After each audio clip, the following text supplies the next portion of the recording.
అగో పొద్దున్నే ఈనాడు పేపర్ చూస్తే ఫుల్ పేజ్ యాడ్ ₹1 ఉంటుందేమో ఇది. ఏంటంటే మహానేతకు కృతజ్ఞాభివందనాలు.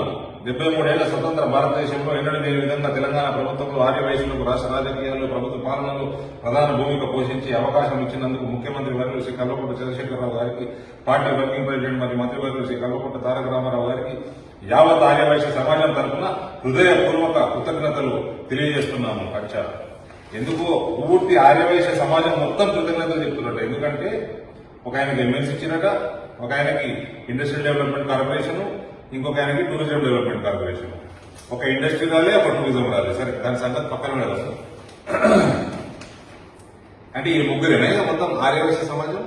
ఇమీడియట్ గా చూసినాక నేను మా వైశ్య సోదరుడికి ఫోన్ చేసి, 2-3 ఉన్నారు మా మిత్రులు కాబట్టి, ఎవరు ఈ ముగ్గురు వాళ్ళు అన్న. ఈ ముగ్గురు వాళ్ళు అంటే అందరికి 100 కోట్లు 1000 కోట్లు ఉన్నాయంట ముగ్గురికి. ఈ ముగ్గురికి అంటే నేను అడిగిన, మరి మా మోదీ గారు 2 ఏళ్ల కిందనే, 2 ఏళ్ళు దాటిపోయింది, ఇంకా 10% రిజర్వేషన్ తెచ్చిపెట్టారు కదనయ్య గరీబ్ ఆర్యవైశ్యుల కోసము. వాళ్ళకి ఉద్యోగాలు రావాలా, కాలేజీల సీట్లు రావాలా, కులం పేరు మీద వాళ్ళకి రిజర్వేషన్ లేక చదవలేకపోతున్నారు మంచి మంచి కాలేజీలలో. అటువంటి వాళ్ళకి మోదీ గారు తీసుకొస్తే గరీబ్ వాళ్ళకి, అంటే ఈ ముగ్గురికి ఏంటంటే మీరు అందరూ ఓట్లేసిస్తారా అంటే నవ్వుతా ఉన్నాడు. గది పరిస్థితి.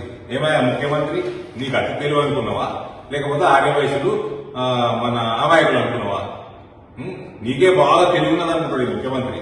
అంటే వీళ్ళు ముగ్గురికి 100 కోట్లు 1000 కోట్లు ఉన్న దగ్గర నువ్వు ఏం తీసుకున్నావో, ఏమి ఇచ్చినావో అది వాళ్ళకి తెలుసు.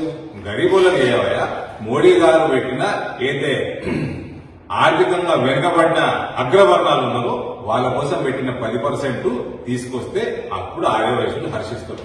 ఇట్లా కాదు హర్షించేది. ఏదో జిహెచ్ఎంసీ ఎలక్షన్ వచ్చిందని ఊకే ₹1 దాటగా నేను నడిపిస్తా కదా ఫౌండేషన్, అసలు ఫౌండేషన్ల కన్నా పైసలు ఇస్తే కొన్ని ప్రాణాలను కాపాడుకుంటాం. అర్థమైందా? నీకు ఎన్నడూ అక్కలు రాదురా నాయన. ముఖ్యమంత్రి గిరా నీ తెలివి. భారత్ మాతాకి జై.